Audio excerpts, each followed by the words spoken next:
All right, we're here with Dodger infielder Miguel Rojas at Legends Attic in Claremont. And Miguel, let's start with what happened last night. Obviously, Clayton Kershaw's final game. What was it like to be in the dugout, to be a teammate of his on at least the last regular season start we're going to see at Dodger Stadium? Yeah, it was pretty special. Great night for baseball, not just for the Dodgers, but baseball overall. I think all the eyes were at Dodger Stadium watching Clayton. Got the opportunity to give him the chance to kind of go out there and say kind of his last goodbye to the fans, because that's something that he built. He built something that is gonna live forever in LA, in baseball, and I feel like he kind of deserves that opportunity to kind of go out there and finish what he started. You know, long time ago, 18 years. You sum it up and you see a guy that you gotta be lucky to have a guy like him in the front of your rotation, and not just on the rotation, but having in the clubhouse every single day. That's what I kind of like take from this. You know, like the opportunity to have 4 years. Coming into the clubhouse, knowing the way that he prepares, the way that he approaches every single day, I think is so important for the organization, for the young players, veteran players, free agents who just signed. They know the importance of caring every single day, and I'm happy for him, and it was a special night. What was the decision to let him go out to the mound by himself? It kind of happened right before we jump on the field. Like we always like wait for his sign. He always acknowledged his family, and then he always signed to us to let us know that he's ready to go. And then we talk about, like, I'm on us over there, and we say we shouldn't let him go first. I know he don't want to, because he don't like that kind of attention, Sure. And he wants everything to go smooth, and he don't want to make it weird. But at the same time, he kind of deserves to go out there, and I mean, it's the last time in Dodger Stadium in a regular season. I know he's going to have more innings to pitch in this month to go, but that was a decision between our group right there. So you mentioned he's kind of obviously a tone setter. He's going to start the clock 5 years from now. He's walking into the Hall of Fame. That goes without saying. And you got a lot of guys in your team like that. That's the same as Shohei. That's Freddie. That's Mookie. That's all those guys. But is Clayton in even a different class than anyone else just because he's been in LA as long as he has? Definitely. I feel like Clayton, for me, is the best pitcher in our generation. Respect to a lot of the guys who pitch in this generation, like Justin Verlander still doing it, Max Scherzer still doing it, Zach Greinke did it for a long time. And I know there's a lot of guys in that conversation, but I feel like what Clayton did, not just for the Dodgers or for LA, but in baseball, he was the face of baseball for a long time. He wasn't just the best pitcher in 1 year; he was the best player in the league for a couple years. And I feel like all the resume and everything that he did for the game of baseball, it kind of put him in a different category. Going into the Hall of Fame, I think that's a no-doubter. Sure. But I feel like he deserves to be kind of like calling the greatest of all time. Yeah. While he did it, the best left-handed pitcher for sure that I play behind, and I mean, it was a special facing him, and every time I take the field and he was pitching. Let's talk about you a little bit. You had a pretty good night last night. A special night, 53,000 people in Dodger Stadium, and Clayton gives up the home run to lead off the game. It's kind of like, okay, let's see what happens next. And you come up not too long after, and you pop one. That had to feel pretty good. Yeah, it felt good, because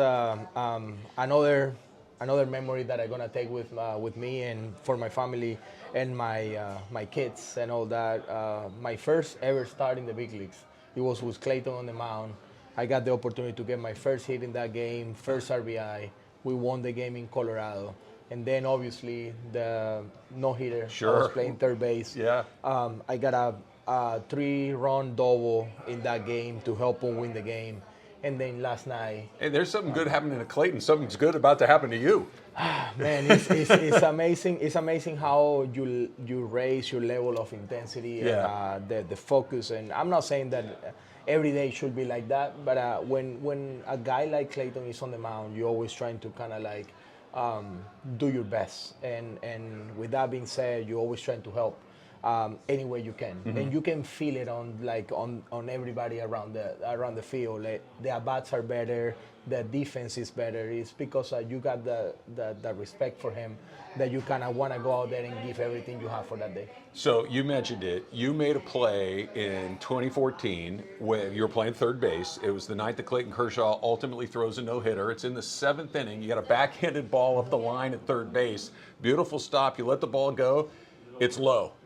Adrian Gonzalez is playing first base, makes a nice little backhanded dig. When you let that ball go, what's going through your head? Yeah, I was trying to throw it as hard as I can because I remember who hit the ball was like prime throw to Lewinsky. Yeah. He could really like run and move, and I feel like all I needed to do was like trying to get it like in the area of first base, because I got 100% trust that Adrian was gonna pick the ball. One of the best gloves that ever played the game. Made it look at first easy. base. Yeah, he was just like chilling, just picking that, and I feel like, I mean, I did what I supposed to do. Sure. Make the stop, make the long throw, and then whatever happens after happens. But I feel like it was a good moment on the game.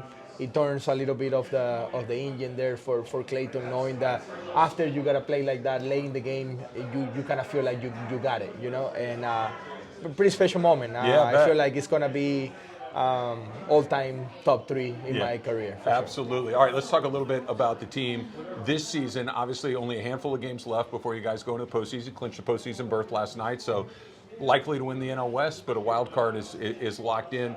Do you feel like you guys are in the right spot right now as you come down the stretch with, obviously the offense feels like it's come alive, started pitching, lights out, bullpen still, maybe a work in progress, but how does it feel as you guys get close to the postseason? It feels like we're playing our best baseball right now. I think our season is being like up and down, to say the less. You know, we've been in a really good place, then not in a really good place for a long time, you know, and it's really hard to figure out why.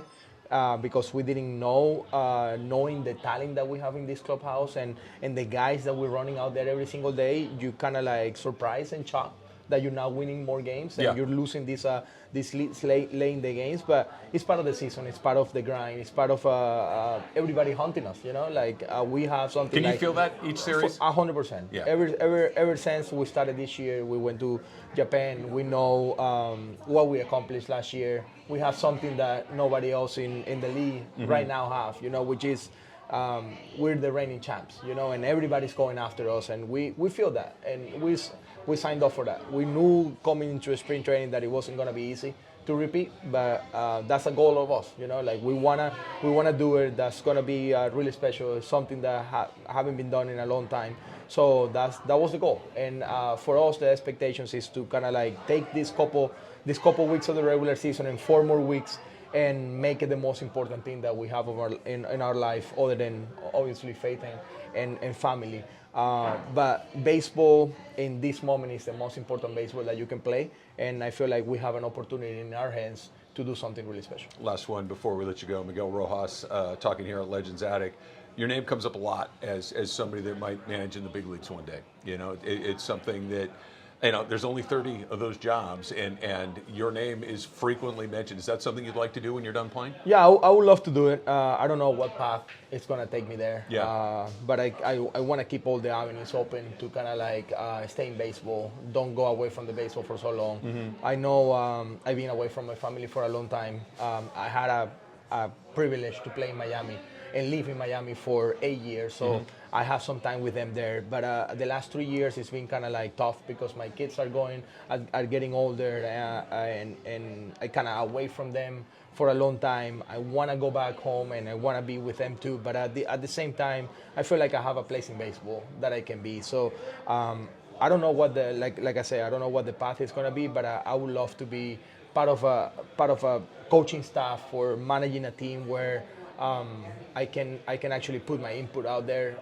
that I got through all these years, not just in the big leagues, but in the minor leagues, being a bench guy, knowing a lot of the greatest in the game. And I think my knowledge can be kind of spread after my career. Do you find yourself watching Dave Roberts and the other managers that you played for and going, okay, I like that. I'm gonna, you know, I like how he handled this situation. I like, obviously the baseball is the baseball, but the management style of people. Do you find yourself kind of saying, you know, I like that. I might do that a little differently? Yeah, and I had conversation with guys. Like I always asking questions about like hey, what did you do this here? What did Yeah. you do that there? And I feel like sometimes it's depending on the personnel that you have. It's gonna make you look good or look bad, you know, because I mean, Players you can have matter. exactly. It's the personalities, and it's the guys wanting to play for you. It's the guys wanting to do anything that is possible can to go out there every single day. And I feel like for Doc, it's a privilege to have the group that we have the last couple of years and the core that we have. And I know this organization is going to be in a great place having guys like Mookie, Freddie, Will Smith in the front of this on this team, and that's a dream for any manager. So I feel like but going back to the question, I always like look in the other dugout too and see how those guys manage some situations against us. Like sometimes why they pitch, why they throw these guys against me, or why they bring in the lefty against this righty here instead of bringing another guy. So sometimes you gotta understand the game a little bit more, and it's cool to see from the other end too. Some things. Miguel Rojas, thanks a bunch. Anytime. Appreciate you. Appreciate it.